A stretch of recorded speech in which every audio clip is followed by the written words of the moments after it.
Hi, everyone. Welcome back to What They Don't Say. Today, I'm here with my lovely friend, Ray. Hi. So happy to have you here. Ray is not only the founder of Student Activists Against Sexual Assault, she also seems to be like the head of state for so many organizations. When I say head of state, I know that's not the proper term. You're a state like representative, but that's also not the proper term. It's so close, What's though. the term? State director? State director for so many different states, for so many different organizations. Ray is like the kind of person where you look at her LinkedIn and it just like goes on. And you would think the number of experiences and like things she has for her resume, you would think that she's been on this earth for 45 years. But all this is to say is that we're so happy to have Ray here. We're going to be diving into Ray's story and her experience of being abused at the ripe age of 13 years old by her boyfriend. Fuck me. I'm so sorry. I don't know why I said it like that. It's so funny. You know, it's always hard to encapsulate somebody's story and experience into just like one thing. There's so many pieces to it, but today we dive into Ray's story. Her experience is unique in the sense that it is like her own, but it is not unique in the sense that there was so many things along the way where institutions failed her, adults failed her, people that were supposed to protect her did her wrong. With that, Ray, how the hell did you end up here?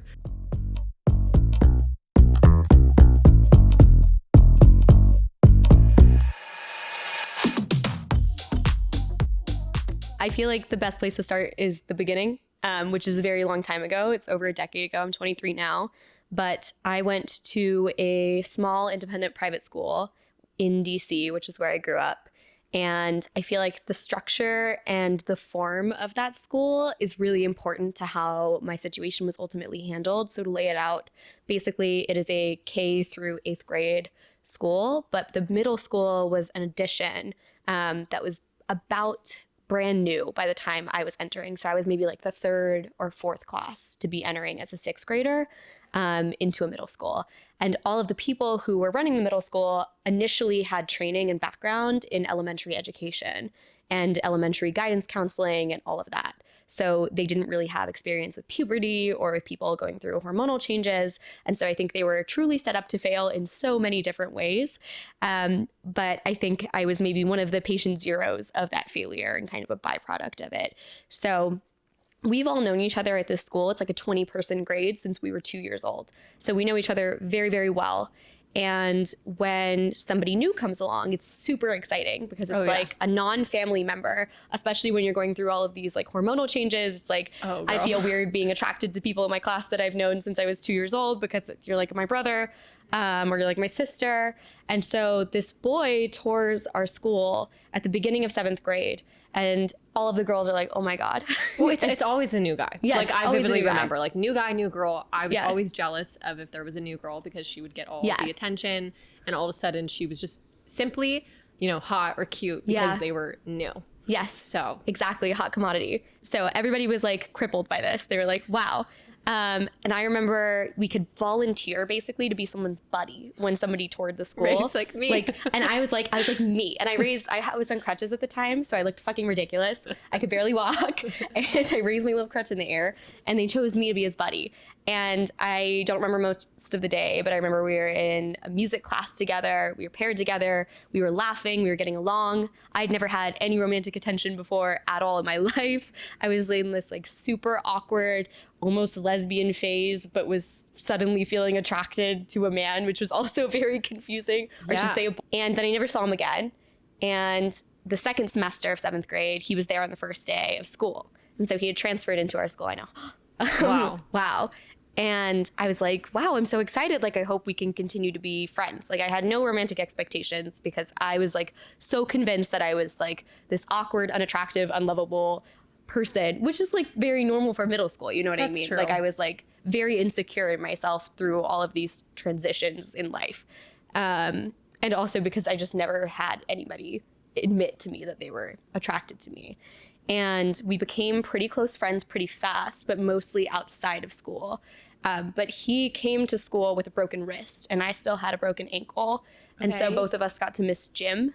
So we would sit together, in the administrative office while everyone hiked up this hill to like the main elementary building where the gym was, and they would have gym.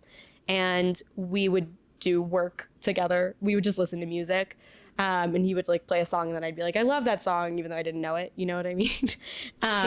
He's like, I like rap music. You're like, me too. Me too. Yeah, my favorite. It's the best. It was 21 Pilots and emo music. Oh, yeah. Which is how I had like a fake emo phase for this boy. Yeah, pause. Sorry to interrupt. But I'm thinking about like 7th grade. I think that everybody was cutting themselves. Yes. Is that just me in my school or? No, that was absolutely, Yeah. I mean, okay, at my school, right, we only have 20 people. So like proportionately, not that many people.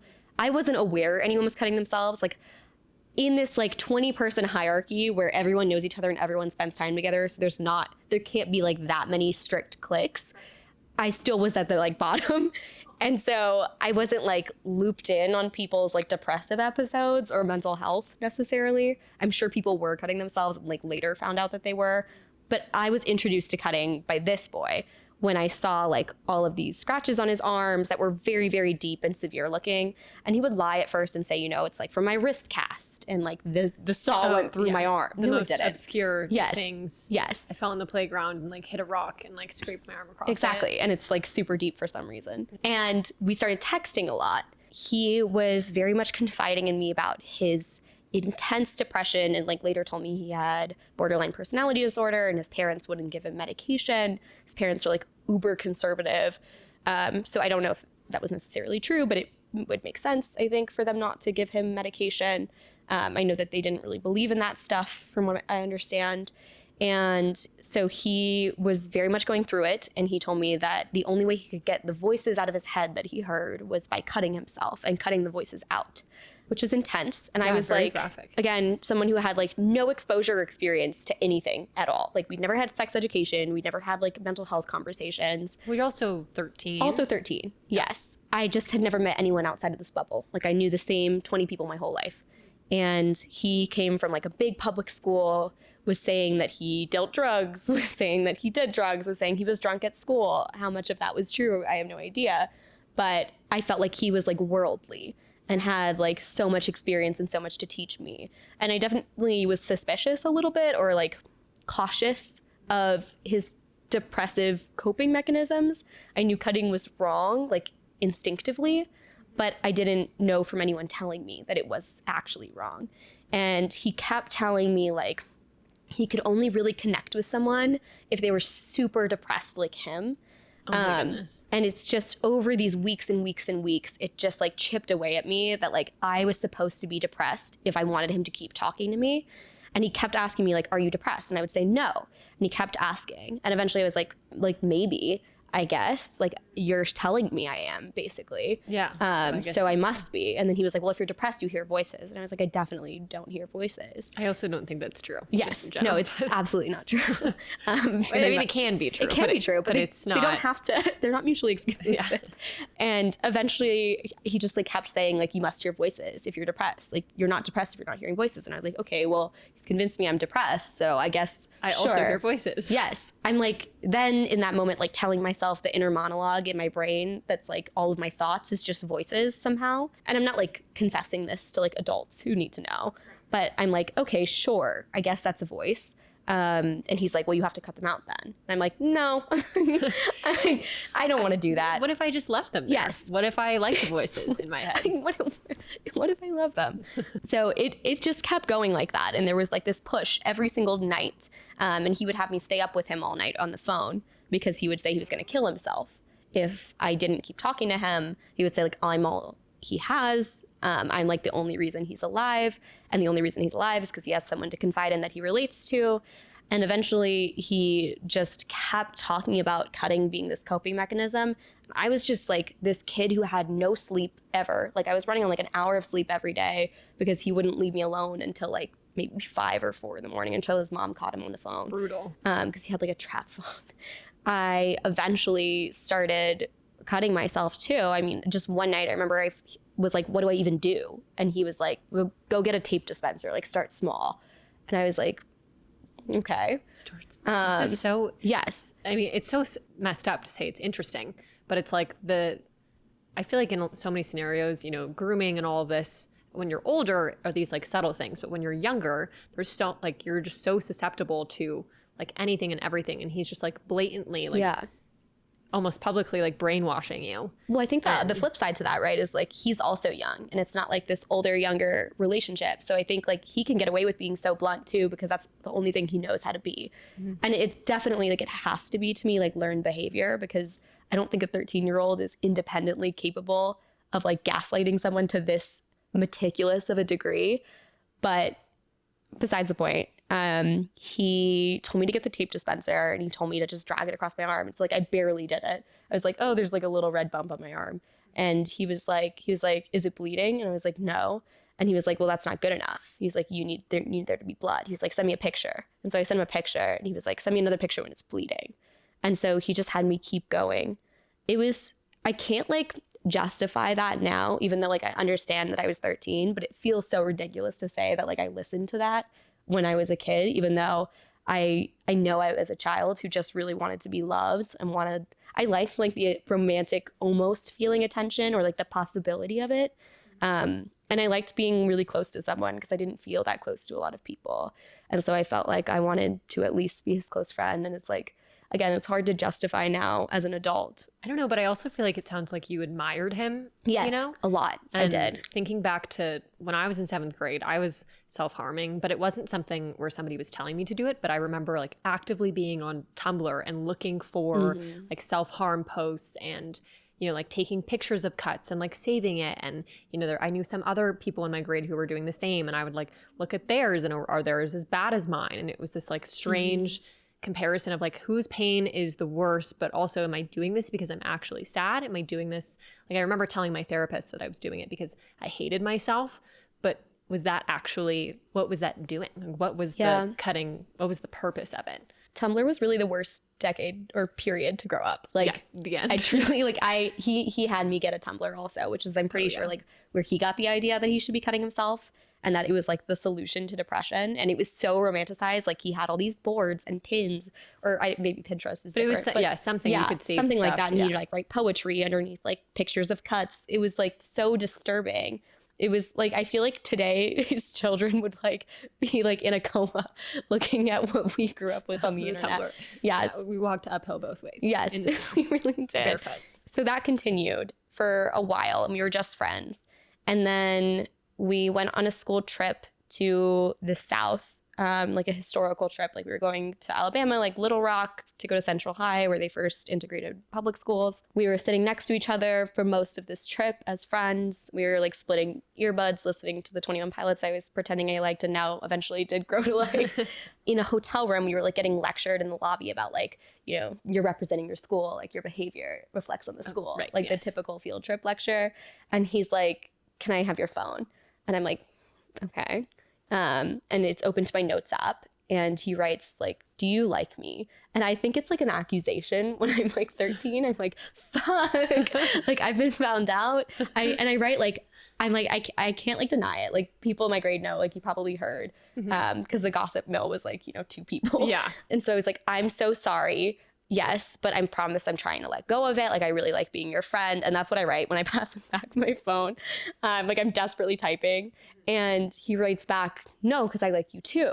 And I was like, oh my God. Like, wow, it's happening finally for me. Even though we were like only 13. Like it yeah, but definitely doesn't need to happen. Gonna get married. This we're gonna is get married. The end all be all. I was like, wow. Run into and the I'm sunset. also like confusing. Like I'm straight? Question mark. A little bit. We, on the rest of that trip, kind of continue growing romantically. We go out to dinner that night, like our whole class. And a couple of boys at our table are like, so are you guys like together? And he's like, yes. And I'm like, oh okay. I guess you've just defined that for us. And I'm like, cool, whatever you say, always. And so that was like always our dynamic. Like, even though that's like small things, it like really always was that way. Like it was whatever he says is like exactly what's happening. And I feel like preconditioned to feel that way before our relationship even started romantically because of all the cutting and all of the depression stuff. But again, like he was a 13-year-old boy. Yeah. So it's not like an adult was telling me things. And very, very quickly, our relationship became uncomfortably sexual. And at this point in my life, like, I don't know what anything sexual is. Like, I know how babies are made and I vaguely know what like the bases are, but in my head, I like strictly think because of like teen rom-coms, you can only lose your virginity starting at like 16. Yeah, and you can on only prom night. Yes, on prom night specifically, right? Yeah. You have to be in high school. It has to be like a romantic big night, and it's like all of this drama, but it's in high school, and nothing sexual starts before then. Is like my understanding. You only kiss before then, if you do anything at all. And so like I really have like no anticipation of our relationship becoming sexual.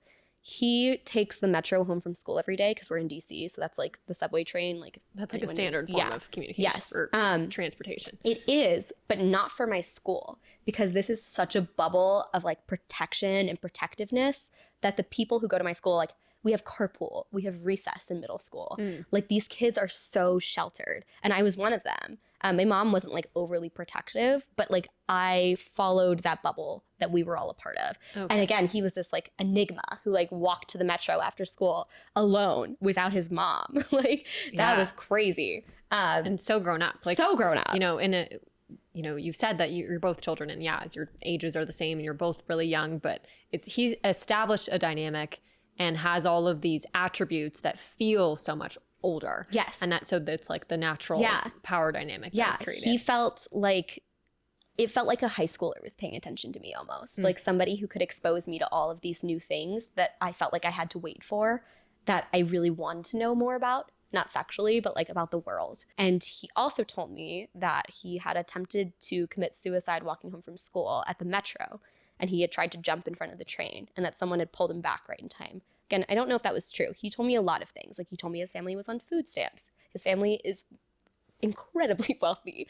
His mom has a very nice job. So I thought he was like practically homeless. I thought he was on scholarship. He was not on scholarship. And I didn't know any of this because I didn't know his family. I didn't know his mom. I hadn't been to his house. But I convinced my mom to let me walk home to the metro with him after school because I thought like his life was genuinely like in my hands. I told her it was like to keep him safe. And she said like, I'm comfortable with you riding the metro because he knows how, so he can like teach you. We got off at like similar stops. I'd go on like 3 more than he would, but he would get me on the train. Did your mom know that you guys were dating? Yes. Okay. She did that thing that moms do where when you get in the car after like kissing someone for the first time or after like having a romantic interaction where they're like, something's different about you. And I was like, I just like completely folded. Oh, and then you're just like, yeah. So after we kissed on our trip, also a classmate filmed us kissing, which comes back later. When I got off the bus at the airport, my mom was like, what happened? You look different. It's like, I kiss a boy, whatever. Whatever, mom. It's not a big deal. We started riding the metro home from school every day together, and we would like cut through this path in the woods that he knew of to get to the metro. Of course he knew. Yeah, of course he knew a spot. There was like this really beautiful bridge over some water, like a little river, and it was super pretty and it was super secluded, and we would just kiss there, which was totally fine. And then we get to the metro, and Silver Spring was the stop that we'd get on in, which is Maryland, like the border of Maryland and DC. So it's one of the first stops like going down to DC. So it would be totally empty when we get on a car because it'd be like 3 p.m. No one's coming home from work yet.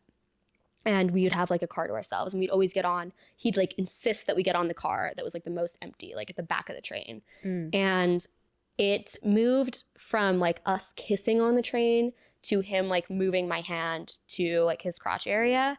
And I was like, what the fuck are you doing? Like, what's going on? Like, to me, that's like completely like not what you do when you're 13 at all. Like that was so far away. And he was like telling me, you know, no one else is going to love you. If like I could find someone else to do this. And I was like, I don't even know what this is. Like, I don't know what a hand job is. Yeah, that's like, what do you mean this? And he just moved my hand like back to his lap when I didn't really say anything. And he just like guided my hand up and down. And then he would like finish on the metro in front of people. And I would be so crazy. Mortified to stay on the train because he'd stand up and people would like see this fucking like splatter on him. And I would just be the person who was sitting next to him who's now alone. And I could feel, I mean, it probably was in my head mostly, but I felt like everyone was just staring at me, and I felt so dirty and like messed up. And every single day going home from school, like 5 days a week for 4 months, that happened. And it would horrible. Probably like a month in, it was like he would move my hand underneath his shorts, and it would just be like over his briefs, and I would be like, no. And then he would move my hand back and be like, no one else is gonna love you, or he would threaten to kill himself. Like, it just depended on the day. And I remember like one specific day, we were on the metro and he moved my hand there. I start doing stuff and he's like, you know, we don't have to do stuff like every day. Sometimes I'm not feeling like sexual. Like, we don't have to be sexual all the time.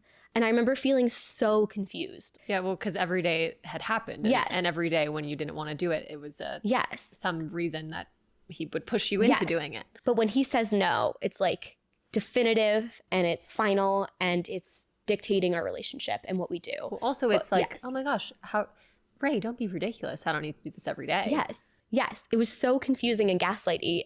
While again, he's like a 13-year-old boy, and that makes it even more confusing because he's like a child. And he's telling me like our whole relationship, like his dad is abusive, which I very much do believe because of everything that happened. And sometimes he would like reach his hand down my pants and I'd be like, no, like absolutely the fuck not. I wouldn't say it like that, but I'd be like, no, I am not comfortable with that. And then he would just go ahead and do it again. And I would just be like, okay, well, it was like him insisting meant that I like was wrong somehow. And I would be like, oh, okay, like my bad, I got it wrong. Yeah, sorry, I thought this was only for high school. And yes. You're making me think it's for now, but I don't like it. I don't like it. And something is off and doesn't feel right. And I don't exactly know what it is, but I just know it's not right. Yes. And none of it felt good. And also, you know, like 13-year-old boys don't even know where a vagina is. So 25-year-old guys don't even know it was like, what I vagina was is getting sometimes. like fingered on my thigh. Like, I didn't even know what fingering was, and I didn't like it, and I didn't want it, and I was so uncomfortable. Again, like, people would start boarding the train more and more every stop, but he would just be like this rabid fucking dog. Also, I feel like the public part is, I don't know if it was a part of it. I don't know if it was just because, you know, like the only place where you guys were alone and you weren't at school, but it almost also feels like another layer of control because like he knew that people were looking and that like you couldn't make a big deal over anything. And that it just kind of was contained, needed to be contained in order to not make a scene, even though the act itself, you know, could have made a scene. Yeah, I never sense. even thought about it like that. That makes a lot of sense. But he came over to my house one day. We had like a field day on like toward the last day of school. I think it was like June 4th or June 6th maybe.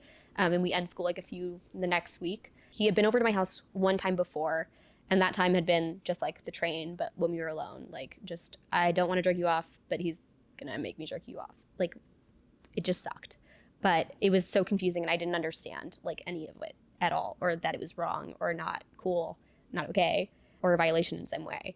And this time when he came to my house, it was much more intense and like clothes were removed. And like at first it was like, it's about time, like I see you with your shirt off. And I was like, no.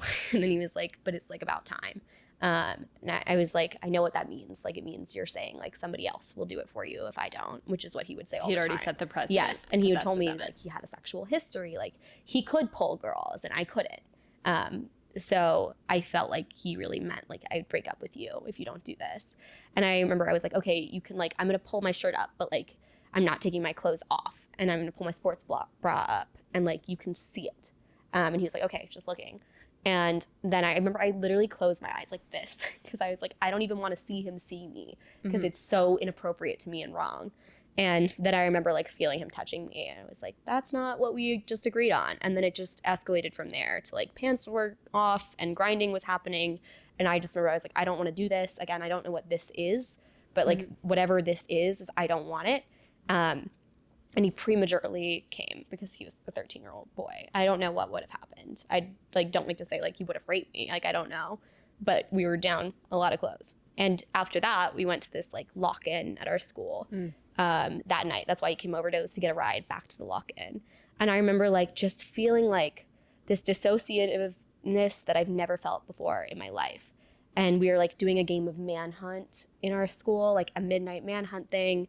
And he had me come hide with him. And I remember I couldn't look at him because every time I looked at him, I was like, oh my God, like you're not making me feel like the way you used to. Like I feel scared looking at you. And I didn't understand why. And it was just like, I remember every step I took, it was like, is this what it feels like to walk? Like, I don't remember it feeling like this to take a step. Like it just felt like I was floating or like whatever was around me wasn't real. And I remember watching him like eat pizza with my classmates and act totally normal. And I was like, overanalyzing everything that was happening. I was like, is this what it's like to exist in a room? Is everything supposed to feel like it's underwater and like I can't really hear it, or it's happening in front of me and I'm not really there? Like that's how that whole night felt. And I just remember like I wouldn't look at him because I was like, if I look at him, everything's going to change. But I still didn't really understand why. And I still didn't understand that I could break up with him. Like I didn't understand I had that agency. He didn't give you any options. We went to a concert the next week. Both of us had tickets for 21 Pilots. I had asked my mom for it for I think my birthday. She didn't know he was going to be there. It was like a little trick. That's how that goes. Yes, he was there with his friend and with his mom. And my mom was there, and he invited me to come hang out with his friend. It was like at a field type of venue, like where you just stand around. And my mom was like, yeah, you can go ahead. I'll stay with his mom. And they talked for the whole concert. And when we leave the concert, my mom is like, I need to talk to you. And I'm like, what? And I'm like a sassy 13-year-old girl. I'm like, of course. What? Like, she's like, I don't think he's who you think he is. Because at this point, I think he's like basically homeless, like couch surfing. Like he is on food stamps. He's like selling drugs to take care of his family. And that his mom doesn't work, that his dad is like a deadbeat in and out of rehab, which that's the only part that I think is actually true. And my mom is like, his mom works for a organization, I can't say, a government organization. Where she lives, which was like Eastern Market, which was a neighborhood in DC, is not a place where people who have no money live. It's where the people with the most money live. And then I remember talking to someone at school who lived in that area, and she was like, yeah, I've seen his house. It's huge. What do you mean he's like homeless? Like she was like, it's a mansion. And I was like so confused. Well, all of a sudden the reality that has been so deeply instilled is just beginning to fall apart. Yes. And I know this is like a super long story short. Summer happens. I have some distance. For the first time, I'm not hanging out with kids from my school, Lowell. I'm at like this Shakespeare camp. Sorry. Yeah. Do you want to say the name of the school one more time? Just so. Well, it's Lowell School. Washington, D.C. Could you spell that for us? Lowell. Sorry. And then school. School. If you know how to spell that. SCHOOL. I think that's right. I think so. Yeah. I'm not sure though. I didn't. Yeah. Might be a K. Who really knows? They didn't teach me much. So. Yeah. There you go. I'm at like this Shakespeare camp. I like acting at that age. And there's like other kids my age. And I realize other people exist outside of my 20-person bubble. And a boy starts flirting with me and showing interest in me. And I'm like, oh my God, like he lied to me not only about like everything about his personal life, but somebody actually will like me. Like he doesn't love me, but like maybe he would. And I'm not even like particularly interested in this boy. But I'm like everything is just shattering in that moment when this boy tells me he likes me. And I remember I was at this book reading that my parents made me go to at a bookstore near our house that they like loved. And I'm like hiding away in the kids section because I don't want to listen to the book. And I'm like, I'm going to break up with this guy. Like, I don't want to be with him anymore. I don't need to in the way that I thought I did. And I sent him a breakup text. I mean, we're 13. And then he just responds and he's like, this is your fault. And he sends me a handful of pills, like a picture of a handful of pills. Oh my gosh. And he says goodbye. And I like grabbed my mom. I remember I like tapped her on the shoulder. I'm like, I need to talk to you like right now. I'm like tugging her sleeve. She's like pissy because she wants to listen to the talk, which is fair. And she like gets out of the audience. We go downstairs to like this cafe that's closed. And I show her the message. And she's like, oh, honey. And I'm like, we need to call his mom. And she's like, but don't you remember like all of the other times that he's done this? Because I started telling my mom at a point because he used to just, he would say like, I'm going to kill myself. And then he would stop responding to me for the rest of the night.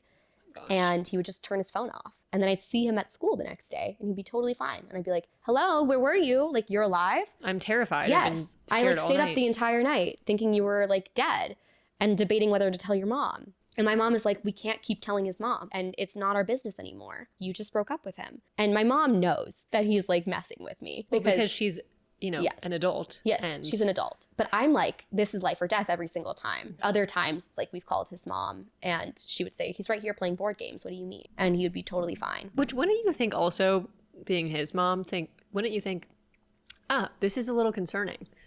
But alas. Maybe she did. What do I know? My problem child. Yeah, maybe she. You did get arrested in high school. So. Well, Grand Theft Auto. There you go. There's always signs. There's always some bigger than others. Grand Theft Auto charges or maybe a blatant one. We call his mom. Eventually, I convinced my mom to call his, and she's like, he's fine. And that was that. That was the end.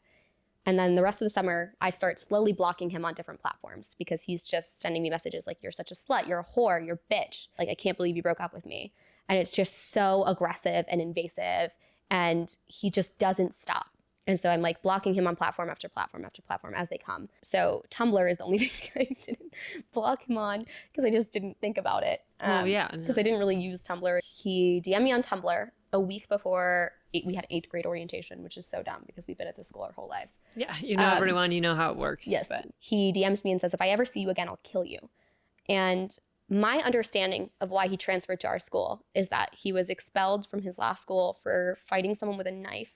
Again, I don't know if that's true. He lied about a lot of things. And then the other story he would sometimes tell, because I genuinely think this man is like actually crazy. Like, I don't think he knows what was real, was that he punched a police officer in the face who was trying to rape his little brother. Who knows which one is true, if either. The knife one makes sense to me because I know he had a knife and that he would bring it to Lowell. So they let this violent person in. I'm sure he was expelled for some violent reason. Or it was that situation where they like politely ask you to leave. Yes.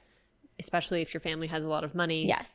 I took him seriously. So I kind of was going with that. Like, I thought, like, he actually will kill me if he sees me again. Like, this boy is always threatening to kill himself. This boy is always, like, cutting himself very, very brutally. He's telling me to cut it myself. He's telling me that suicide is, like, great. He's just insane. And I'm, like, terrified when he sends that message.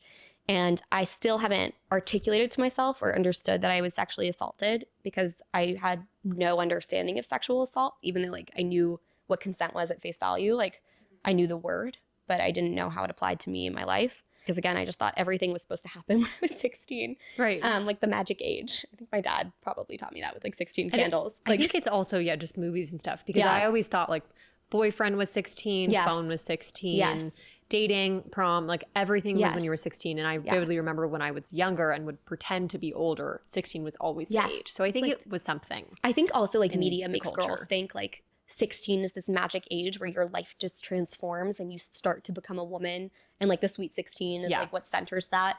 Even though, like, I was Jewish and I had a bat mitzvah, like, it was still like 16 is this magic year. Shabbat shalom. Oh, thank you so much. Shana Tova. Yes. I'm not really Jewish. So we go to my middle school head of school. And the structure of my school, again, is we have a principal, and then underneath the principal is the head of all of the schools. So elementary school, preschool, middle school. So it's like a principal who reports to, like, it's almost like a chair of the board type of thing, even though there's also a board. Okay. So we go to my middle school principal, who was my brother's science teacher. He knows my family well. He was my neighbor. We've known each other for quite some time. We show him the death threat because I have it on my phone. We show him it. We're like, hey, we're concerned that this boy might try to kill me or is violent in some way. He's, like, threatening to. And they took it seriously enough at first. Like, he was, like, concerned.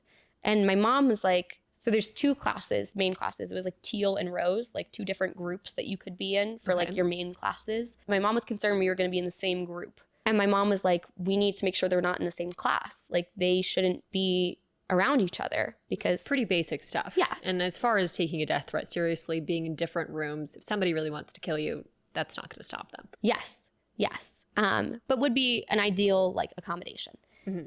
And they're like, yeah, you know what? You're right. Like, we should make sure they're not in the same class, except in skill-based classes like math or Spanish. If they are at the same skill level, they will have to be in the same class.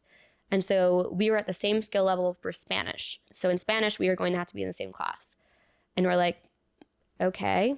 Next day, it was literally like the day before orientation, I think, is when we met with him, like on the weekend, is orientation. And I'm like standing in this locker area with all of the kids, like we're talking about summer. I'm facing away from the door. And I remember hearing the door just like crash open, like it was so aggressive. And I just like, my body like knew it was him. I think partly because everybody was already there except him. But I turn around and my knees just totally like physically buckle. Like I fall onto the ground. And I'm like, what the fuck is wrong with me? Like, why am I on the ground? But my body is just panicking. And I don't know why. And I haven't seen him at all like the whole summer.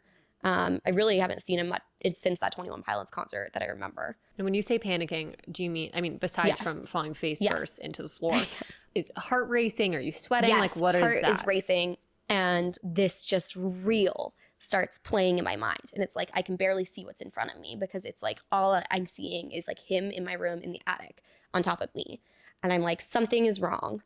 And it's just like this flashback of like our whole relationship and being on the metro and all of these repeated just no's being like shattered and pushed away. And just mostly that night in my room and the lock-in and just how he made me feel.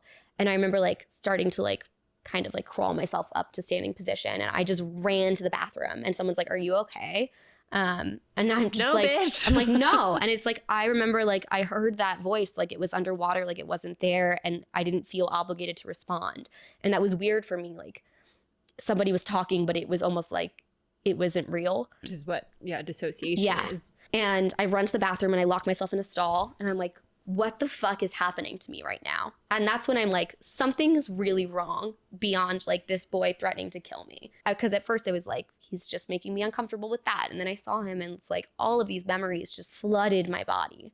Mm-hmm. And I still don't know what it means or what it is or how to identify it or label it. And so all that I've told the school at this point is the death threat. And I'm like, something's just really wrong with me. It's my fault. I'm just totally blaming myself for how I feel. And I'm like, I'm being dramatic. Like I've always been told I was like a dramatic, big kid, like my whole life. And this is just another case of that. Yes, So.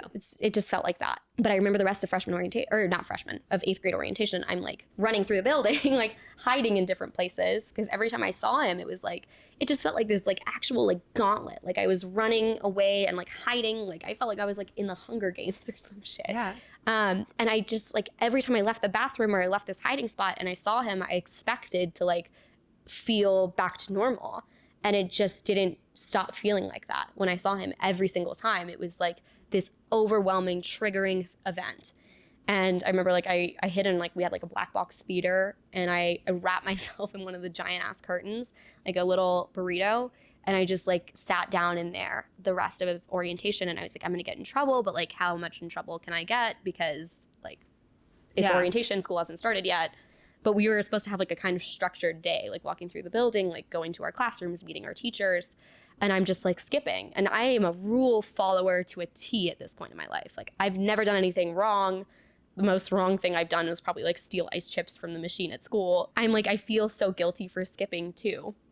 And then I hadn't even thought about like, I'm taking the metro home and so leaving. is he. Yes, so is he. And we're like walking on opposite sides of the street toward the metro. And I'm like, fuck. And he hasn't seen me yet because I'm a little bit further ahead. I just start running and I'm not a runner. I run to the metro and I remember I duck into this garage that's before the metro and I just like lean my like back flat against the column. And I'm like, I'm going to have to wait every day for a long time to be assured that he's gotten on the train and that I can like safely go because I can't try to beat him to it and then get trapped on a train with him. And I'm just like, how am I supposed to like live my life like this? I had this thought recently about like the idea of the term survivor and how it's like, you're after you're sexually assaulted, like you are fully and completely in survival mode. Like your nervous system is super overloaded. Your adrenals are screwed. Everything is working double time, triple time, overtime to try to just like keep you going because your body feels like it's under attack. And then when you're put in a scenario where you're having to see the person who caused your body to go into all of that overdrive, it's just like sending even like more of those signals, more of that cortisol through your body. And so many people have written in and said, it's so stupid. Like I see my perpetrator again and I'm like freaking out and I don't know why I keep freaking out. This is that. Like it makes sense because your body is like, oh, that person equals harm. I need to do everything I can to get out of that situation. We think it's stupid because it feels like this crazy grandiose reaction because nobody teaches us that. It's so nice to hear the scientific side of it. And I think kids should be learning it so much younger because we think that we're crazy because like who does that is like the thought that we have. Why would I do this? Why would I flop onto the ground? Yeah. Like that's a dramatic feeling thing to do. And you don't understand the science of it. And even when you do, it's like too late. to apply it to all of like the feelings of craziness you had before. And I don't know how true this is, but my old therapist told me this, that when you're between the ages of 13 and 18 or so, you feel emotions 5 times more. You feel everything like greater and deeper than at any other age. And I'm assuming that's because of hormones. And Makes sense. Once again, my therapist told me this. I would hope that she's not bullshitting me. But that coupled with all of the feelings of that relationship and the coercion and all of that, and then to have, a sexual assault experience and then to have to see them again and you're feeling things deeper, like it just, falling to the floor was your body's only way of getting the feelings from the inside out. That was all it could. And even though like I know now, like the scientific explanation, like I still some days I'm like, why did I do that? And I have to replay everything in my mind to like justify my reaction. And I think it's because until like I was in college, I didn't understand the science behind my PTSD reactions that I kind of did in high school, but I was still so on edge and panicked that I just didn't really process it and I felt crazy. And so it's so damaging too, like that in itself, the thinking that you're insane for how you're reacting. But the next week, school starts, and I am in my history class, which is my first period. And I know that he's not going to be in that class. And then he walks into that class, and they forgot to switch his group, which is such an insane oversight. And such a dangerous oversight, too, especially if he was expelled for a violent reason, and he has a violent history, which the school would know. Because you don't transfer in the middle of 7th grade for no reason. Something happened to this kid. And this kid was also clearly like violent to himself. Like he would wear short sleeves. We could all see what was going on and no one was intervening. The whole grade was talking about it and knew. But he walks into my class and I just like slam my head down like this. I can't look at him. Like I physically cannot look at him. And I start just sobbing. And my teacher starts taking attendance. And then they're like, we're starting class. Like that means heads are going up. And she's talking to me. And I just refused to lift my head up. And she was like a new teacher. And I just remember she me after that. And I couldn't do it. Like I stayed like that until the end of class, until the bell rang. Face in your sleeves. My sleeves on my desk. People are like, is she okay? Like what's going on? I mean, they don't really care that much, but they're like, what is happening to this like person? Kid, like why is she acting like that? I remember I like waited till I didn't hear any more voices in the room to lift my head up. And then my teacher just looked at me like, which, I mean, ask what's wrong. Yeah. Hey, why are you face first in the desk for an hour long of class? Why are your shoulders shaking? Are you okay? Yeah. Is anything, can I help you? And then I left the room and I told my mom that next day or that night that he was in my class. And she was like, are you fucking kidding me? She was so mad. And she called the principal, like over the head of school, middle school's head, like principal. She's like, why would you do this? Like, this is an insane failure. And they're like, we'll fix it. And now it's like fixing it is also publicly embarrassing him because he's just had a whole day with a different group of people and they're all going to ask him the next day why he switched groups. So which now, could have been prevented had they just done things properly in the first place. Now he's going to be more angry and he's going to blame me because he knows that that's the reason, is that he sent me a death threat. But he's in my Spanish class and he's next to me. So we're sharing a 2-person desk, or our 2-person desks are like touching corners. So I'm with someone else, but like we are closer to each other than we would have been even if we were sharing a desk because our names are aligned alphabetically. But I'm like, you're putting me, we have to be in a class together. Sure. Even though that's not actually safeguarding a child at all. You find a way around that if you actually want to protect a kid because that's crazy. But he's next to me. Like you couldn't even put me across the room from him. Yeah, that's crazy. You couldn't have taken a little So extra I'd have my precaution. head down and I'd be like, can I work in the hall? My teacher would get so annoyed. And then eventually it just became more convenient for my teachers to be like, yes, like go work in the hall. Like it's easier for us, you know, it's less disruptive. And so my education like on site just became like me being totally isolated from all of my classes, me sitting in the hallway, me crying. Like I wasn't learning shit at my school. On top of not being able to focus on anything. Yeah. Fire drills, we were next to each other. And then I remember I would go up to like, I'd usually be in Spanish whenever we had a fire drill. I don't know why. But I would like go up to my Spanish teacher and I'd be like, can I please like sit up here with you? Can I stand up here with you? I don't want to stand. I could feel his breath on the back of my neck. And I was going fucking insane. And they would be like, no, go back to your place in line. Like, why are you out of your line? That also speaks volumes about what sort of communication was had? Because I mean, I don't think that every teacher needs to know all of the details of a situation, but had somebody come in and said, hey, look, there's this guy, there is a threat towards Ray. We are concerned about it. We need it to be on your radar and like be extra careful with them being next to each other. Like, had that been a thing, this wouldn't have happened. Yeah. But it sounds like it just Yeah. was a major communication error that caused serious harm towards you, your well-being, your education, all because they just weren't willing to. And what's crazy is legwork. my head of middle school had told me, my mom, I'm going to tell all the teachers so that they keep an eye on things. So if like he does do anything, if he talks to her, because he was told not to talk to me, we'll know what's going on. Like all the teachers will be informed. But I've been in contact with people who used to work there, and they said, we didn't know that. No one told us anything. So how can you safeguard a child, and how can you make sure a child's not in danger if you're not alerting staff to the situation? And the same is true when I reported my sexual assault later, is nobody was told. And so how can you actually safeguard a kid? And how can you lie about it too and make someone think that people have your back and are watching? And so like, how culpable are these teachers that I've been so mad at for almost a decade when, I mean, they should have checked in on me, right? Like my head was down, but they didn't actually know what was going on, even though I thought they did. And so I've been resentful of them for something that wasn't actually true. How did you, so you said that you end up reporting your assault. How did you report? What was that like? So in September of 8th grade, so pretty soon in, I'm like crying in the bathroom. I'm having like a regular crash out. And my therapist told me to text her anytime I feel like I was going to cut myself. It had just become such like a big part of my routine throughout our relationship that I was now actually feeling depressed in the aftermath. And so I was like, actually, like I need to cut myself. And I texted my therapist and I was like, I'm feeling like cutting myself. And she was like, why? And I was like, I'm thinking about my relationship. And she just asked me the question that like so many people need someone to ask them to understand what happened, which is, did anything else happen that you were uncomfortable with? And I was like, yeah, like, because I'm thinking about all those things, but I didn't know how to say it. And she was like, was it sexual? And I'm like, yeah, it was. And she's like, what I want you to do is to go downstairs to the office, and I want you to tell the head of middle school. And I'm like, okay, I don't know I'm reporting anything. I just am doing what my therapist told me to do.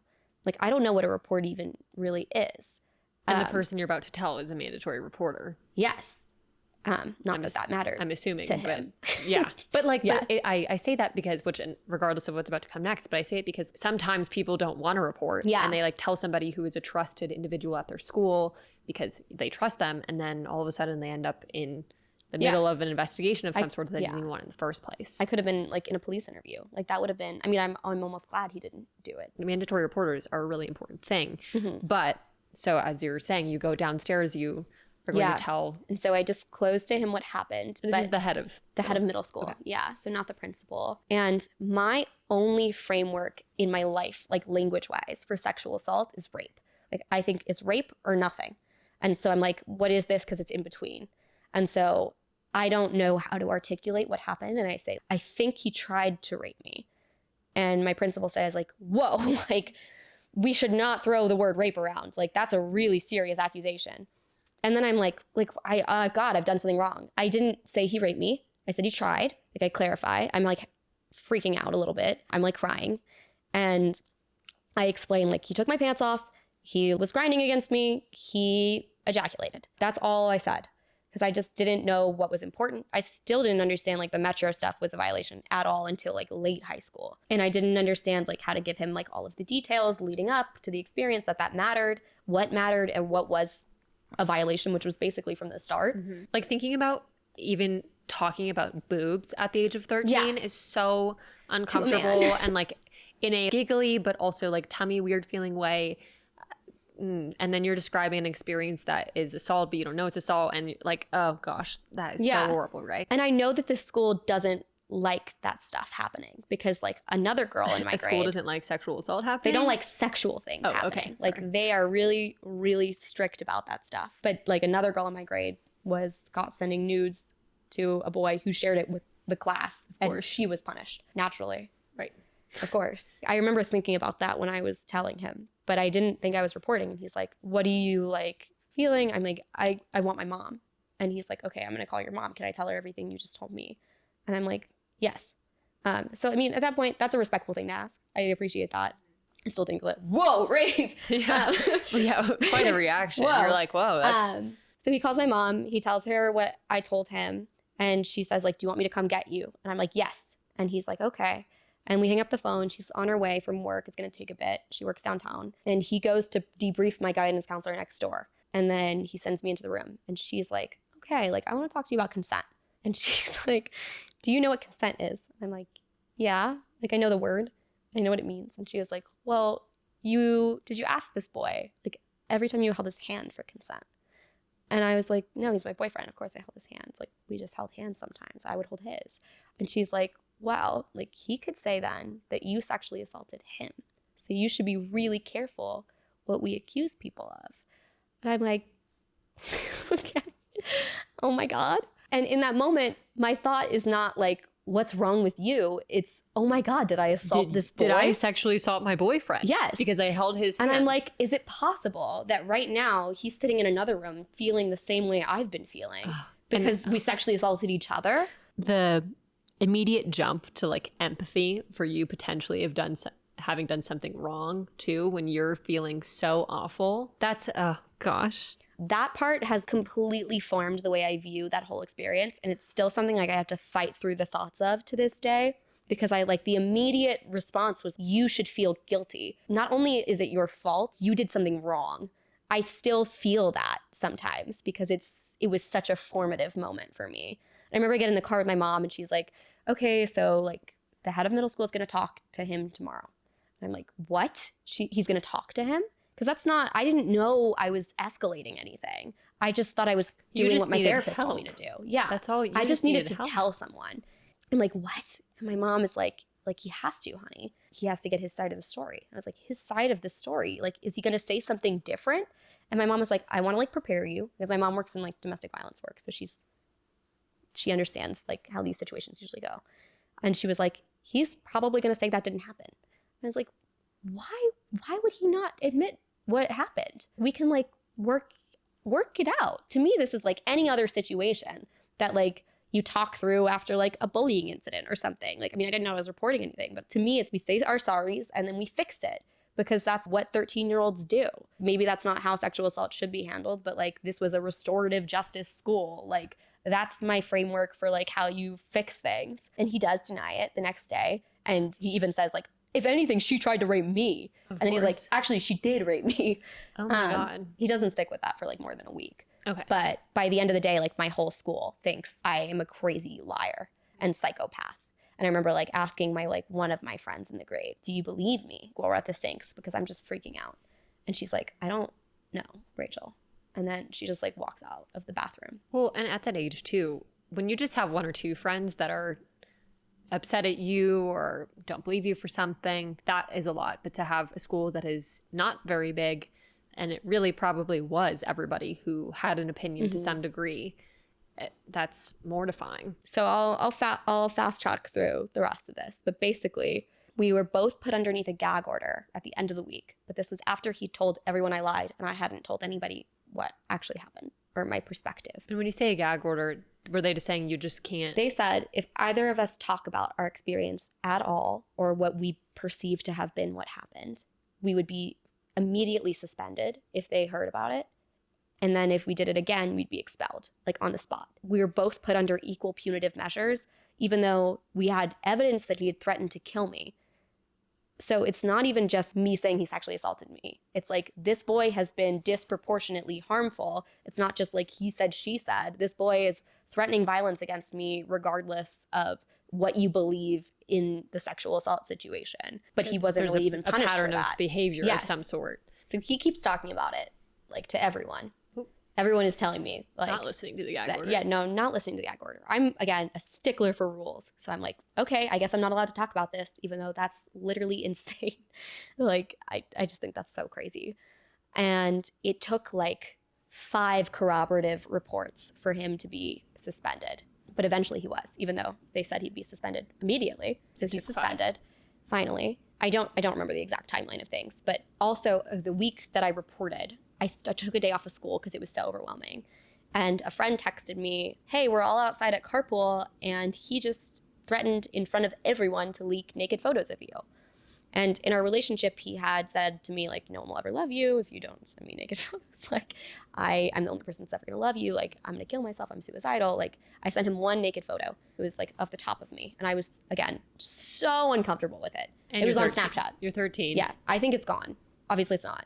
And she told me that he said that he used one of those Snapchat downloader apps. That's like a mirroring app, if anyone remembers those. So you're told that he's told multiple people. I'm told that he's threatened in front of the entire school, on school property, and also at carpool, because again, these are people who treat us like elementary schoolers because they don't know how to be around middle schoolers. Right. They like supervise carpool. They open the door for us. So there are teachers everywhere. There is no way in hell that a teacher didn't hear that when several people told me that he was yelling about how if I kept talking, he was going to leak naked photos of me. So there's no way. And that girl, my friend, I'm like, can you please go tell the head of middle school? She tells him. Still nothing happens to him at that point. Nothing. He goes on other people's phones to send me middle finger pictures. He like adds me on Snapchat from like other people's accounts. Now he's like harassing you. Yes, he's harassing me. He texts me from a friend's phone. He says like, if you and your bitch of a mom keep talking, like, and then threatens to kill both of us. So we show that to the school. Threat number 2. Threat number 2. Yes. Well, threat number 2 from a To death the life. point of view. Yes, from a death point of view. And he's also texting me like from other people's phones, like, you're a slut, you're a bitch, you're a whore. And his mom knows, my mom is forwarding all of this to his mom too, saying like, you told your son not to talk to her. School told your son not to talk to her. He's actively, every time you say, hey, remember you're not supposed to talk to her, he immediately sends me something. And my mom is like forwarding. And she's like, no, that's not happening. Yes, it is. But anyways. So he eventually is suspended. Then there's this like annual camping trip, everyone's favorite thing. It's like this place called Kaleva. It's like they have a haunted forest. Everybody loves it. I was looking forward to it for sure. And my mom contacts the head of middle school and she's like, what is your safety plan for my daughter? Because she's going to have to share a very close area. Because you guys haven't really seemed to have one of those in the Yes. past. So just out of curiosity. Yes. This boy is threatening to leak naked photos of her in public, in front of teachers, in front of students. He has threatened to kill me. He's threatened to kill my mom. What is your safety plan for my daughter on this trip? Like when we're gonna have to share a bus in close quarters and be on like campgrounds together. And my head of school or head of middle school, he said like very simply is what my mom said. Like she was like, it's the clearest, most blunt thing he's ever said. If your daughter's uncomfortable being near him, then she can't go. And so my mom, Heaven forbid my daughter be uncomfortable being around a boy who's threatened to end her life. I know that's crazy. Crazy thought. Sorry, she's so dramatic. Literally, so I've always been told. So That's crazy. I stay home, and they have, so much cause to ban this boy from this trip that is evidence, tangible evidence, not just the sexual assault. Like there's so much beyond that they have seen, like a million reasons that they could expel him right now, but not even ban him from the trip. He gets to go camping. Well, that's a privilege. Yeah. Like my mom has always said, there are privileges and there are rights, and things like that are a privilege. You don't get to automatically go just because you go to school here. Like, and they probably didn't explicitly say this, but it's a reward. Like things like that are a treat. It is different and is out of the norm. It is unique. It is a special opportunity. And so if you're somebody who is threatening to leak nudes and kill people, you shouldn't get that privilege. Sorry, you shouldn't. Like you need to take some time to like think about your actions. Yeah. You don't get to go have fun. So I didn't go, and he went, and it was like a 2-day trip, and so I just also like had nothing to do. I think it was a weekend, but like I just stayed home because I was like, none of my friends are like accessible. Not that I had that many friends remaining at this point. Yeah, and then it's like you go back to school and you're 13 and everyone's talking about this trip and you weren't there. It was just so messy, and kids were really, really on his side. They were really angry at me for messing with this new shiny person who had come into all of our lives and was like this exciting, again, person who like had experience in the real world that we didn't, and was like regaling us with these stories of like doing drugs and like sliding down railings and all of these things that were unfathomable to us in our bubble. And people really resented me for that. And it's not to say like I wasn't a little shit, like who wasn't at that time, but it really increased like the just disregard for my humanity. And people were like physically retaliatory, like they'd throw shit at me. Like people were really, really mad. And they started like making Instagram accounts about me. Like one was called Rachel Epstein. My last name is Epstein, but like my second last name is Schumann. And they put like Shitman And it was, the bio was like, send us things about Rachel that you hate. There are a lot. You're just full blown getting bullied. Yes. And we're sending all of this to the school. And there's nothing we can do. Like, we can't confirm that someone at Lowell made this account. Seriously? I mean, I think we can confirm. I think you could confirm. That's the only people that we know in this world is each other. Like, I think we can confirm. And Lowell kids were following it. He keeps talking about it. I keep getting people to report it, even though they're like reluctant, because at the same time, like, we all know each other. So they're like, okay, I'll get involved, whatever. And eventually, instead of getting expelled, he is asked to leave. So it's clean on his transcript, nothing on his transcript. And that also means when we get to high school, we won't be able to say he was expelled for sexually assaulting me. Yeah, or anything related to violence at all. Yes, he was asked to leave. So it was like a mutual agreement almost. And he just went to it. It was true, he went to a third middle school, which is probably brutal. I feel like this sort of thing happens a lot, and not everything you just described, but the asking to leave versus expulsion. And do you think, what is the motivation that happens there? Is it to sort of give the kid, like, throw the kid a bone and to be okay in the future? Or like, what do you think? I think it's two things. Purpose? I think one, it's an admission of them being wrong because they disbelieved me so much and because they didn't help me so much. If they were to expel him for something related to sexual assault, it's like almost admitting like culpability and liability for not protecting the victim and for retaliating against them.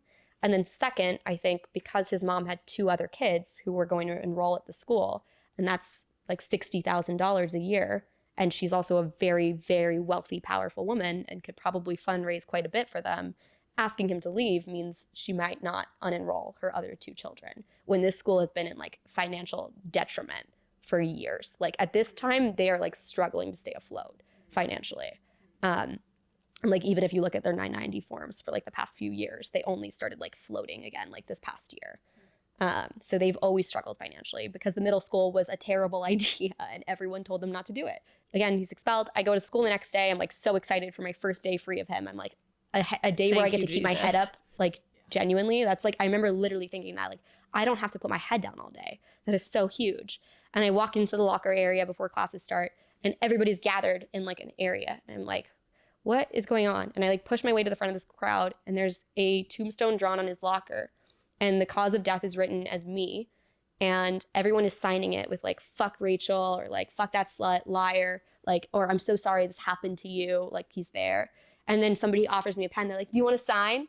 And Oh my gosh. I look over my shoulder for like an exit route and I see not my Spanish teacher, but the other Spanish teacher who was my homeroom teacher. She's just leaning in her doorway because it's across the hallway from the lockers. And she's just staring. She's not doing anything. And I look at her and then like I run to the bathroom and then I hear her start to like intervene and tear it down. But it's like, this was like 5 minutes of me like watching this happen and her watching and nothing happening. And it just gets so much worse from there because everyone's like, you made him go away. Like, you lied and got rid of him. Like, I'm like some evil bitch. Yeah. Yeah. And so I was a figure skater and I had an injury in my ankle and some problems. I know you were a figure skater. Yeah. So much more We didn't know each other, guys, we at the didn't. time, if you're We wondering. didn't. We would never have been on the same level. I would have been infinitely lower. But it's definitely not graceful. But you know, it's like one of those things where someone says like, oh, I'm from New Yeah. Mexico. And you say, oh, do you know Shannon? Mm-hmm. You know, just Absolutely, obviously of course, everybody yes. who's ever been to New Mexico knows Shannon Porter. Yes. Because that's how Everyone lives in the same yes, town. Right, exactly. Yeah. And so, you know, just so that you guys know, she was an ice skater, I was an ice skater, but we didn't know each other at the time. So I was supposed to get surgery on my ankle and it was going to be a 3-week recovery time. And my school had already agreed to like let me do my work from home for those 3 weeks because I wasn't going to be able to walk and I was going to be in like really intense physical therapy and I was also going to be on like Oxy and like Tylenol with codeine for like weeks. They're like, let's not go to school. potential person who might have raped you. No. They need to be at school, but like you, While you're on Oxy, drugs, I guess you can be on. Yeah.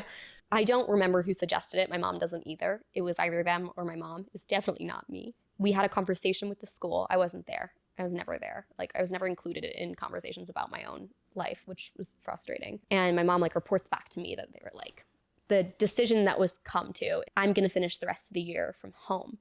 And that the justification is that the bullying and retaliation is like unmanageable and out of control and they can't intervene and stop it. We as a school can't do our fucking job, so Ray needs to go home. We can't protect a student to the best of our abilities, even though that's the standard of every single school and that's the function of a school. And we're supposed to make sure that your learning environment isn't impeded upon, your learning isn't disrupted. It's literally our obligation to you. But even though you paid tuition at this school, we are going to send you home. Or maybe it was my mom wanting me to be home. I, again, don't know. Regardless, they were like, woo.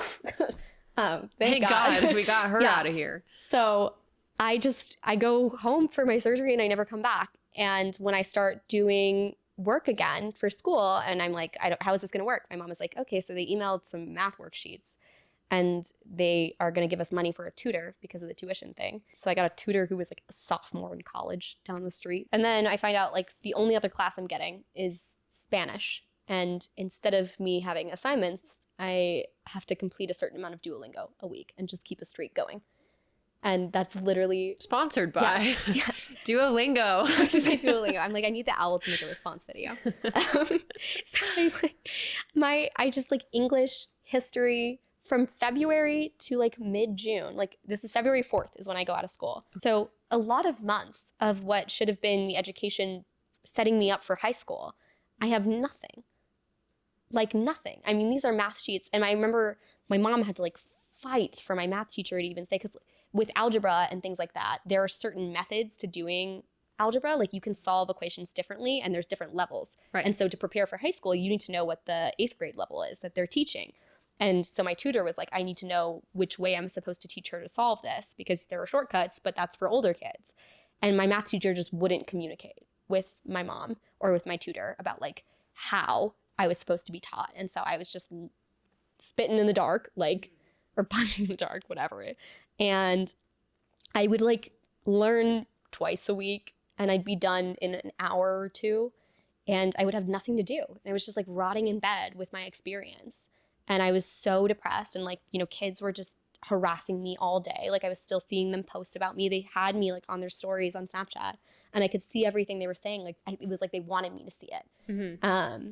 And I was just so deeply depressed and I wouldn't leave my bed like except to go meet with my tutor and then I'd go right back to my bed and I would just lay there.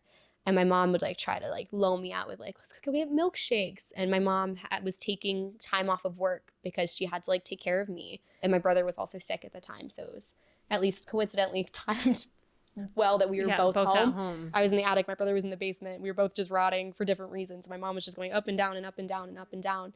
I think a lot of people, when it comes to things like this, think that sexual assault is very much, you know, it happens and it like happens just to that person and then the event is over. Mm-hmm. And people don't realize like all of these different ripple effects that can take place. Like, you know, there was a lot of different things that fed into you eventually leaving school, but at its core, you were sexually abused and you experienced violence. And then now look at how it's impacting your mother and her work and your education and your mental health and your physical health and your social well-being. Like it is so much more than this, you know, event that took place. And now it is resulting in impacting your family. Yeah. And I always think that that gets forgotten and missed in translation. Completely. And I think my mom was totally traumatized. Like the school was threatening my mom too. They're saying like, you can't talk to other parents about this. If you tell them what happened, like there will be consequences. And that's like vague and godfathery. And my mom is truly traumatized by it. Like when I try to talk to her about it, we clash. And so like I think we both go back to that place and state of mind every time we think about it. And it's really, I can see how it affected her in a way that's so powerful and strong and horrible. But she was watching me like rot. And she was like, I really need my daughter to like do something. Like I need to find something for her to do.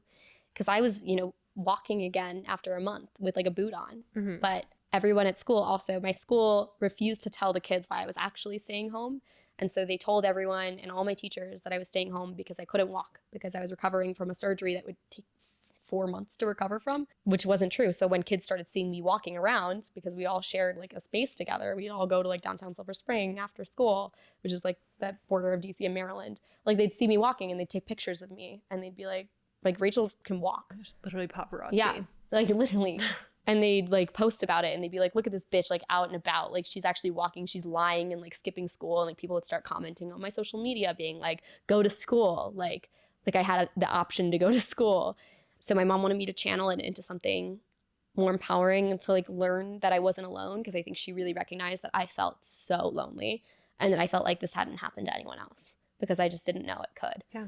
Luckily, I'm living in DC, which is like probably the only place in the world that would have a middle school intern. And I found this anti-teen dating violence organization that hired high school interns pretty regularly. And I got an interview to be an intern. And I spoke with them. They're called Break the Cycle. They don't exist anymore, very sadly. But I was hired. And so I worked there like 3 days a week. And I was so fulfilled.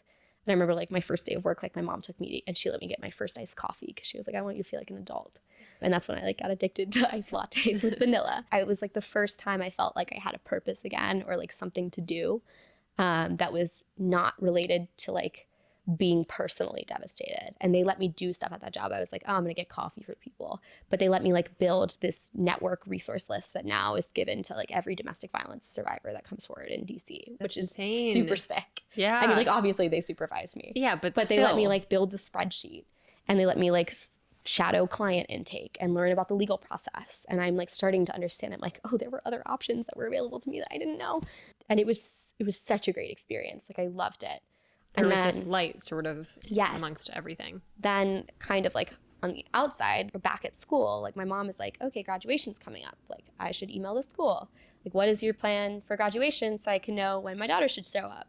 And everybody at graduation in 8th grade, because there's 20 of us, gives like a 2-minute speech. And it's like this rite of passage that you look forward to. And you work on it with I believe your English teacher or maybe your homeroom teacher. Like, I think it was the English teacher though. And you build the speech together, they review it, they approve it, you give it. And my mom emails, they're like, we might let her go, is like their initial response. And we're like, we didn't even know it was a maybe. We kind of assumed that she could go because she's been going here for 12 years. Yeah, and she needs to walk, and it's a part of everything. Feeling like she got through it. And then they're like, okay, like we'll consider letting her go if the principal can review her speech. And I'm like, no, that's not what and like this whole time, like I'm learning what justice looks like and what fairness looks like on the like outside at Break the Cycle. And I'm like, why should I, the victim of something that is already losing out on all of these situations that has been retaliated against, because I'm like starting to really understand what's happened. Why should I have to do a different process than every other student? I want to be normal. And so I'm like, also after everything that the principal has done to me, I'm like, no, I'm not comfortable with that. And then they're like, okay, she can't go. And then I'm like, fine, you can review it. And then I can go. And they're like, no. Now they're like, oh my gosh. Well, now we're suspicious that you'll do something to ruin graduation. Like you'll write about what happened is what they were suspicious of, which is like almost an admission of guilt to me, because yeah, that's really, if you're worried about what I could say about what happened, maybe what happened wasn't such a good reflection of the school. And maybe it actually did happen. They said in writing that my presence would cause too much drama was the justification for me not attending. And I remember being so angry. That was like the most infuriating moment of everything. And it just passed. And it was like, did I even finish school? Did I even have an education? I haven't learned anything for like months by the time high school started. But I have like this solace in Break the Cycle. And I was like, I'm going to keep working here. Like, I really want to keep working with these people. And so I kept working there all the way through high school. But my freshman year of high school, on freshman orientation day, I was going to go to this public school in my school district. I didn't know that my abuser moved into my school district a few weeks before high school started. Surprise. I know the story just keeps going. Well, but I mean, this is like brief intermission, but it's so important, I think, to hear these stories, because so many times these experiences are a matter of, there's no way that it's actually this bad. Like the problem is this magnitude, and that it's happening in middle schools and high schools and colleges and elementary. Like it is happening everywhere, in every institution, in every organization, underneath lots of people's eyes. And I think it gets forgotten about that this really does happen. This stuff is not just in the movies. Yeah. It follows you. And for you, like, you were failed miserably by the people who were supposed to protect you. And now you're going to a new place. And sorry, now you can continue. No, it's okay. I saw him. Well, I saw first 2 classmates of mine, like former classmates of mine, outside of freshman orientation. And I'm like, I immediately flocked to them because I'm like, they're the only familiar thing in my life that I'm seeing. And I'm like terrified of this like 2,000 person school where I don't know anybody and everyone's gone to the same feeder middle school. And one of them tells me, like, still got that video. And I'm like, what video? and he shows me, and it's me kissing my abuser on the plane ride home from Alabama. I like immediately like flinch away, and he's just like, oh, stop being so dramatic, you know? And then he like walks away. He's a dick. And later, like, he circulates that video to the whole school saying like how could she have been assaulted? Like, she's obviously super into him because I'm like making out with him in this video. And I remember the day that video was circulating, it was like someone like was like cautiously tapping me on the shoulder like at a break. They were like, I think you should see this. I'm like, oh my God. Like the whole school saw that. So mortifying. And it's like also like such a private, I mean, I knew it was in public, but like it felt like such a private, special moment for me because it was like one of my first kisses. And it was messy and gross, and it was wrong. And it was maybe potentially the one thing that felt pure. Yes, it was consensual. Consensual in a relationship that was very much not. And then I see him. When I see him, he's with his orientation group. Like, we have like little groups for like, we're going to go on tours of the school, and he's pointing at me.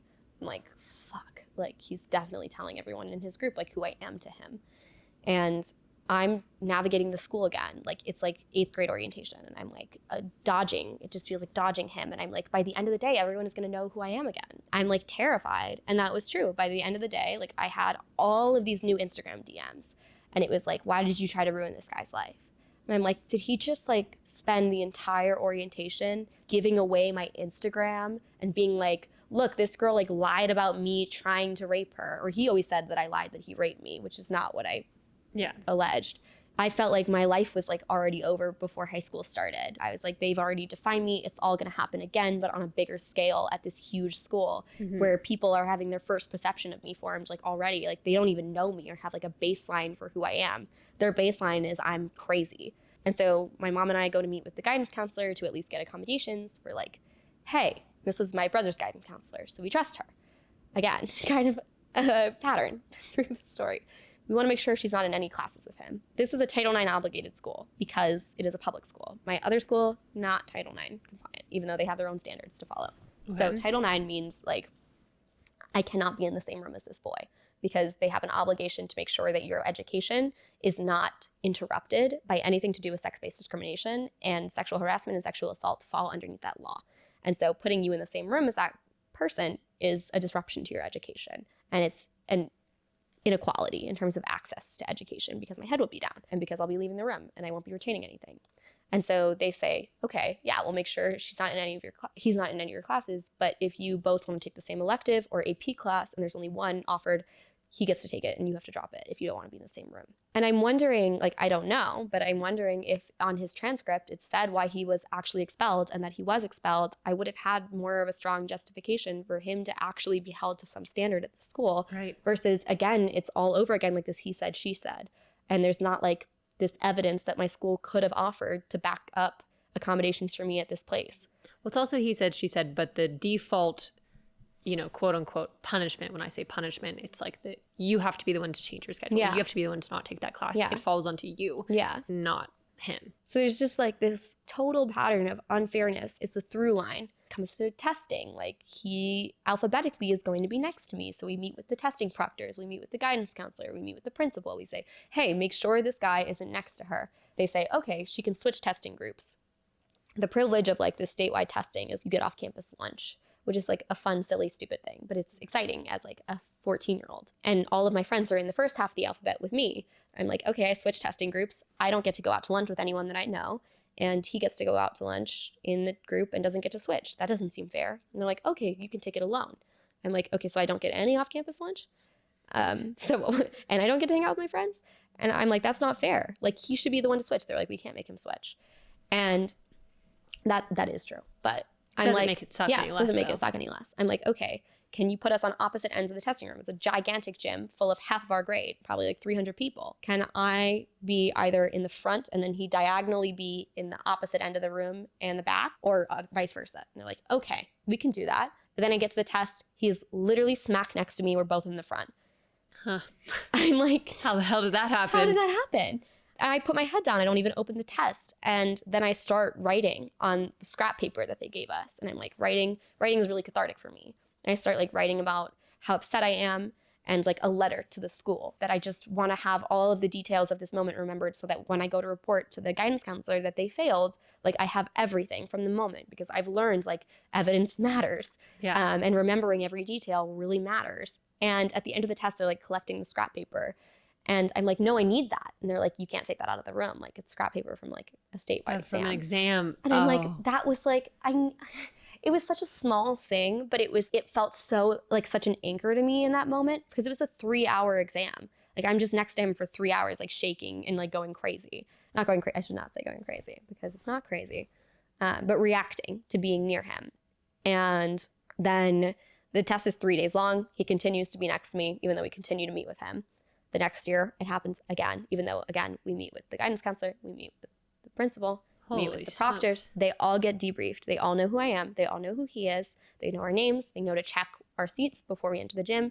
It happens 6 times throughout AP testing, everything. And in AP testing, in AP World History, we have like a practice exam and a regular exam. So that's 2 times additionally that he's next to me instead of across the room. And I remember during the actual AP exam, at this point, this is probably the 5th time, or this is the 6th time. There's literally no way this is happening. Are you kidding? Yeah. And during the first break, I just go to the bathroom and I never leave. And a proctor comes looking for me because the exam started again and my seat's been empty. And she's like, are you doing drugs in here? I'm like sitting on the floor crying. She's like, are you doing drugs in here? Why are you skipping the exam? And then I'm like waiting for one girl to like leave the sink, and she's like getting impatient with me. And I'm like, can you just like wait? I need to like talk to you in private. And finally she like gets it. And then the girl leaves and I'm like, you put him next to me. And that's like the only words that I can get out of my mouth. Like I can't think straight enough to like say what happened. I don't even say his name. Like I say, you put him next to me. And she's like, what are you talking about? I was like, you put him next to me. And she's like, oh, you're that girl.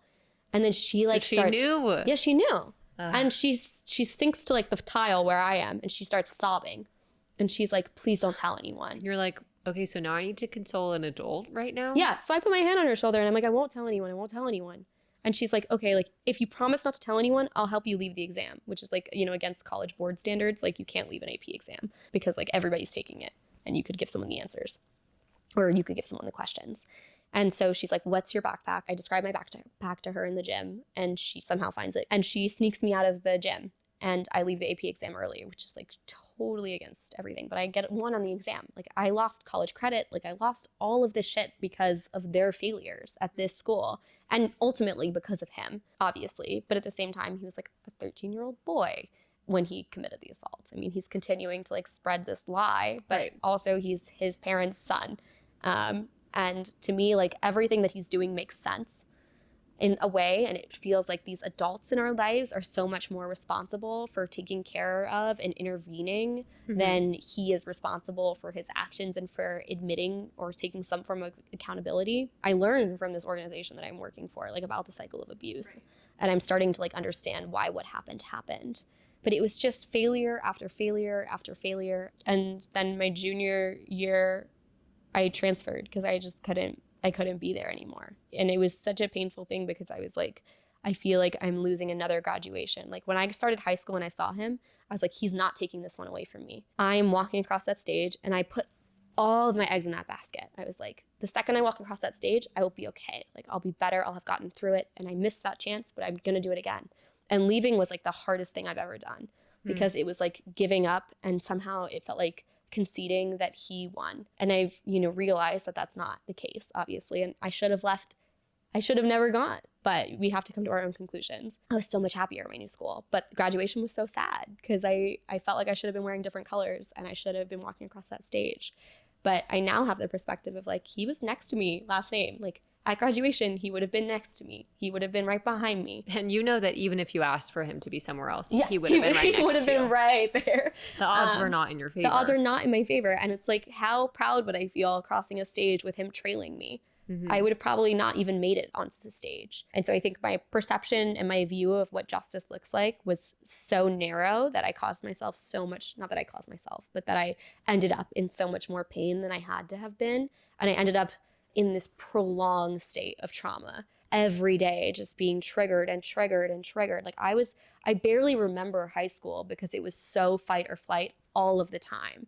so many times I think that as survivors, we can feel like crazy, which you've said today, like, well, I wasn't being crazy, because it's not crazy, but your your high school was significantly impacted, your middle school was significantly impacted by this. And it can feel like, you're suffering, and you wonder, do they know what they did? Like, does the person who caused me all of this harm and all of this pain, are they aware of any of it?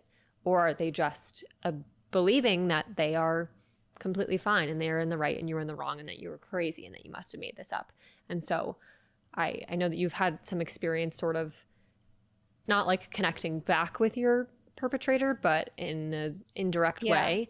Could you talk a little bit about that? And I feel like the context around why I felt like I had to is important too. During COVID, was a junior. So my junior year, I transfer, right? And then a few months into my junior year, we go online and we never go back to school.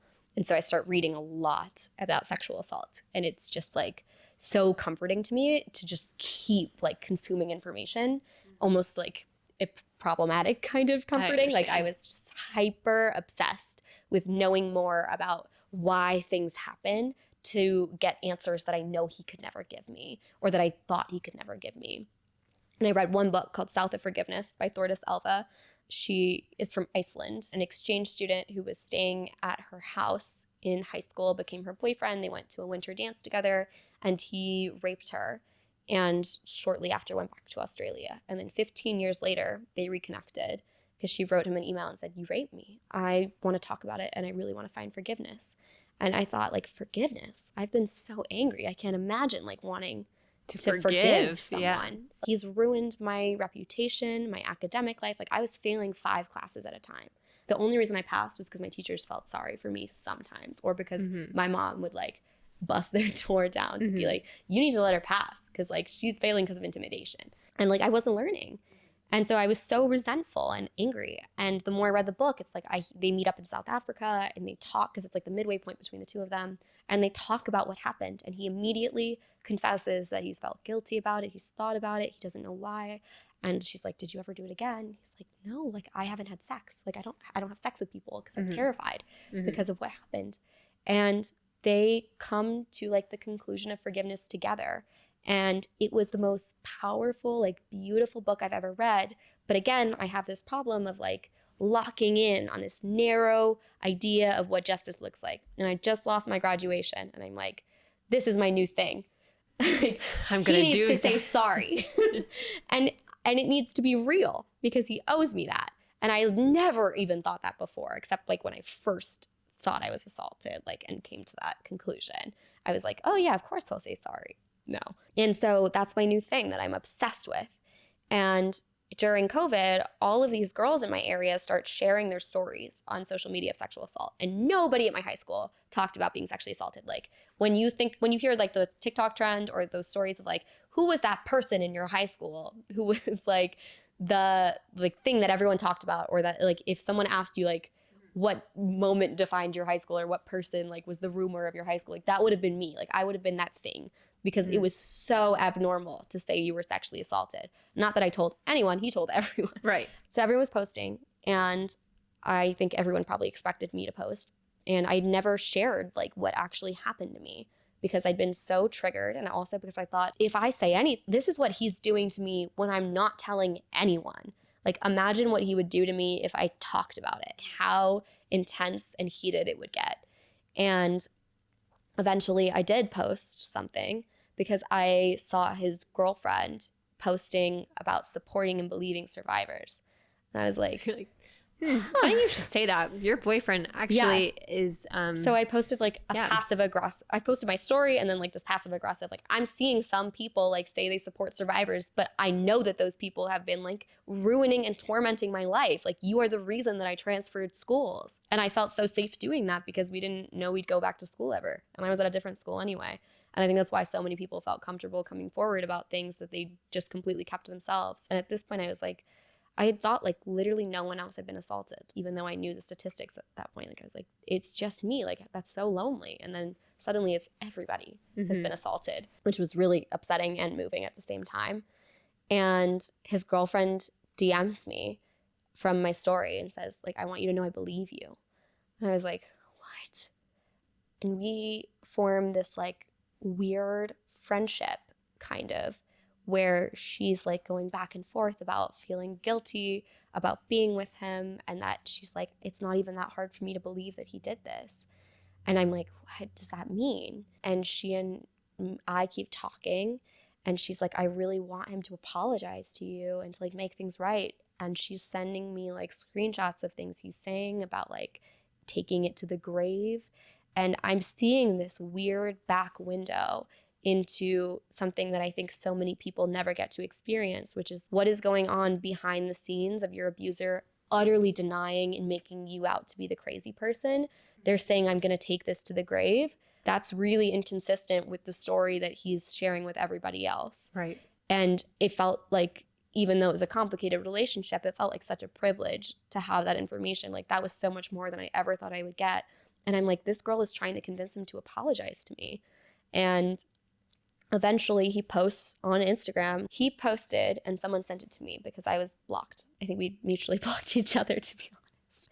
He had said, a lot of you have probably seen the allegations going around about me by now, and I've denied them for years, but I'm not going to do that anymore. I said, Rachel, I'm sorry if I ever crossed a boundary. I'm sorry if I hurt you. Things along that line. I don't remember the entire apology. And I just didn't really, I looked at my phone and I was like, why don't I feel anything? This was supposed to be like the moment that like changes me. So I was sitting in my bed trying to process it and waiting for like a wave of relief to hit me. And I'm like just staring anywhere in my room that feels like inspirational or like big, or like I have a skylight because I'm in the attic and I'm like looking out the window and I'm like, why isn't this like tightness in my chest like alleviated or leaving my body the way I thought it would just like leap from me? It feels like someone is occupying your body, I feel like, when you're sexually assaulted. And it felt like they would climb out of me when he apologized. And it didn't. And I realized that it is irreparable what happened. And now I have, the perspective and the time to like appreciate that nobody really gets an apology. It's so rare. And it was a shitty apology in ways. Like, it's not like I sexually assaulted you, but it's almost that. And, maybe it wouldn't hold up in court, but it's something for me. And I see it now as something valuable, but I saw it then as all or nothing, and it didn't heal me or fix me when I thought it would. And I think survivors often have this tendency to do what I did all of those times, is to like think the next thing is going to fix it. Well, if I set my eyes on this, it'll fix it. Like a conviction will fix it. There are so many like justice pathways that feel like they will absolve you of all of these feelings that you want to get rid of. But the truth is that like it is a ebb and flow of healing. And I still have bad days, but a lot of days are good. And I'm like very much more fine now. And I like what I do for work, and I wouldn't be there without what happened to me. That's not to say like I wish it happened, but I also don't know where I'd be if it didn't. Yeah. And so I think you learn a new normal, and you learn to appreciate what the experience has done for you in a way, as awful as that sounds. Like you just said it so well, that like there will be these things that will fix us, and there are these like markers of healing, or these markers of this will just like, the problem will go away. And it's just, I think our own way of clinging on to something that brings hope. At the end of the day, that's what all of those moments of wanting justice or wanting an admittance or wanting forgiveness from, or not forgiveness, but like of wanting those things, they're just these data points of, I just need some sort of hope and a way to be okay again. And like you had said to me very early on, I don't know if it was like the first day that we met each other, but it was something along the lines of feeling whole again, which I think is such a good way to say healed, because healed sounds like complete. It's like, oh, you're done, period, end of paragraph, close the book. But like feeling whole is so much bigger than feeling healed. Me and you talked about a little bit wanting to find moments that feel gold, and that's become kind of my new hope thing, because I think we try to pursue these really huge things, and that's something that always backfires emotionally. And now I think about, in the aftermath of a terrible life-shattering or earth-shattering, shaking experience, there are a few moments where maybe you're driving and like the sun is setting or the sun is shining and you're listening to your favorite song, or like coincidentally comes on in a playlist and things just feel a little bit shinier and a little bit special. Or you're walking or you're on a hike and like your mind finally feels free for even just like a second, or it's the moment you wake up and like you don't remember anything. Like finding ways to appreciate those moments that feel kind of glowy and they feel like almost so special because you're not burdened in that moment by all of the pain that sexual assault causes is my new kind of chasing hole. And that's how I feel like I fill in the gaps that sometimes will always be there, because there are cracks. Like you get fused back together and sometimes there are holes and sometimes things aren't fused back like in perfect alignment. But I think you can fill them in temporarily with moments that feel glowy and fulfilling, and like you can appreciate, wow, for a second I wasn't thinking about that. Like that's a win. And you need to take those wins. Like you really need to take them, feel them, absorb them, and like allow them to feel good and like allow them to be a part of you again. And I think with all of that, I think we might be coming to a close. I think we might be. Ray quite literally has so much knowledge to give and share. She knows about things that I've never heard of. I will hope to have you back very soon. Thank you guys so much for being here. Ray, thank you for being here. Thank you for having me. Yeah. If you guys want to follow Ray on socials, everything will be linked down below. But if you're like, oh my gosh, I literally don't even want to open the description, I need to go onto Instagram right now and follow her. She is at Blue Ray Beyond. Yeah, no E in blue, if anyone's old enough to remember that reference. Yeah. A lot of people aren't. BLURAYBEYOND. If you have any questions, comments, if you guys want to share your story, go to whattheydon'tsay.com and you can message me there. I hope you guys have a great rest of your week. Thank you for spending some time with us. I'll catch you on the flip side, and cheers.